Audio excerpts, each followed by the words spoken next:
Hey guys, so this video is one I'm going to entitle Getting High Off Your Own Supply. Reason being, basically, I guess most of us who run these channels own a lot of stuff, just kind of like that right there. And I guess one of the questions you might ask is why. Some people just enjoy the hobby of collecting, which I certainly do. It's also people who just love the games. Me too.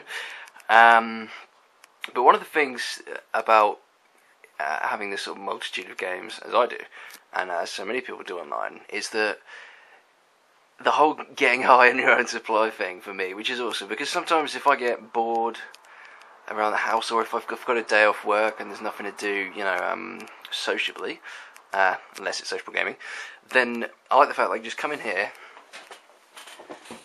take a look at any one of these, and just pick one out and give it a shot, maybe one that I haven't played before. Like right there, something that catches my eye, NBA Jam for the Xbox. This is a really interesting title, and it's, I think, the last game with the word NBA Jam in the title anyway, to be released, and it's actually a really solid game. It plays, it's a 3D game obviously, it's not the old 2D based ones, and it's just a really great game. I've had a lot of fun playing it, and I'd love to pick it up and play it again, which is precisely my point here. Obviously I've amassed a multitude of games, like I say, but I just love the fact that any one of these could provide me with hours of entertainment. And it's completely at random. Sometimes you just want to play something that you haven't played in years, and it's just awesome to have that sort of possibility. I mean, it's the same reason I enjoyed emulation before I started actually sort of buying games like this. But it's just really awesome. And I do just like occasionally, and I hope it doesn't sound weird, but I just enjoy looking at my collection and being like, wow, that's awesome, this is awesome, I can't wait to play this, I can't wait to play that. And I'll give you a few examples here. Let's have a look. Dead Space Extraction, I played quite a lot of that actually, but it's a really good on-rail shooter for the Wii, and let's be honest, the Wii does on-rail shooters pretty goddamn well. It's the incredible Metroid Prime 3 I should say, Corruption, Mario Galaxy, proud to say I finished that one back to front, or front to back. Rygar, something I really want to get into. Again, there's quite a few games there that I haven't had time to get around to playing. Recently I've been caning a hell of a lot of Metroid Prime Trilogy. I love those games. Obviously I've got Corruption, somewhere around there. And if you're not aware, Metroid Prime Trilogy is just all 3 games, evidently, in the trilogy, with the Wii controls, and it plays really well. It's really quite interesting. But yeah, it's enough sort of fawning over modern consoles, I guess. So let's just pop around to here. Yeah, I know you've all seen this stuff before, but probably not so much up close. One of my favourite things in my collection is my import games, and that's what this PS2 shelf is here, as well as the PlayStation 1 below it, and that's Japanese PS2 down on the right there. And I've covered some of these games sort of individually in videos here and there, just sort of bits and bobs. But like I say, I never get tired of looking at my collection, and I'll never get tired of watching videos where other people show me theirs. And hopefully that's something that people share and you'll enjoy. What I'm doing in this video. But let's see if we can get a good look at some stuff here. Unfortunately, there's an annoying reflection. So let's have a look. Again, I'm just going to sort of mention games that stand out to me and ones that I immediately want to play. And one I immediately want to play is this right here, Champions of Norath. This is absolutely brilliant.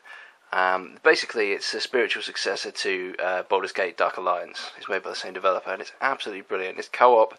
It was actually co-op online when it came out, but I imagine that doesn't work anymore. Of course it might, who knows. But it's such a great game. I've sunk loads of hours into it, but I've just never got around to finishing it. It's one of those things.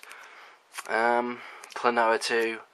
I absolutely love the Klonoa games, and I still need to sink some hours into that one. Everyone's caned Half-Life, me too. Gran Turismo, Red Faction. The original Disgaea, I haven't had time to sit down with that yet. This is a problem with me in RPGs, I tend to buy them, and then never actually think, before I buy them, don't think about the fact that I'm going to need 90 hours at some point, or whatever it is, to finish them, and that's often the case. Jak and Daxter, the PSP game, ported to the PlayStation 2. So it's a good title, not up to the series standard. Fire Pro Wrestling Returns. I've absolutely played that to death. I love it. Can't recommend it enough to anyone who's into their wrestling and has an American PlayStation 2. What else jumps out? Mega Man X Collection, but I've gone on about that enough. Yeah, Mega Man's awesome. And that's just all the games up until, I think it's Mega Man X to Mega Man X6. And 2 bonus games on there as well, if you complete them all, which is pretty tall order. And then we have my PlayStation 1 collection. Now, I love the PlayStation 1, really do. Back in the day, this was my console of choice. Didn't have the Saturn. I was pretty elitist, hated the Saturn. That, of course, has stopped now. There we go. Absolutely love the Sega Saturn. Here I am casting a shadow on the games. And but the PlayStation 1 just has so many AAA titles, to use that sort of term. And again, it's just one I can look at on the shelf and just pick out any one of these games that's just absolutely awesome. Fear Effect, such a great game. Not Alundra 2.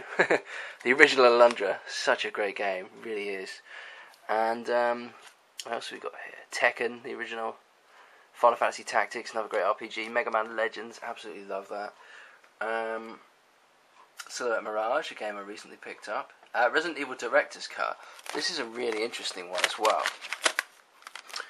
Because Resident Evil Director's Cut is the third reissue of Resident Evil, ignoring the fact that it's greatest hits. The first one had no DualShock support because the DualShock didn't exist, so they re-released it as Resident Evil Director's Cut. I think I'm right in saying this. No, they didn't. They released Resident Evil Director's Cut, which didn't have DualShock support, and it was Resident Evil with some changed camera angles. They moved some items around. It had like an arranged mode of all that stuff in it, and some extra outfits and what have you. And that was great. But I researched it online, and actually this version of Resident Evil, the Director's Cut, the DualShock version, features a completely different soundtrack to the original game.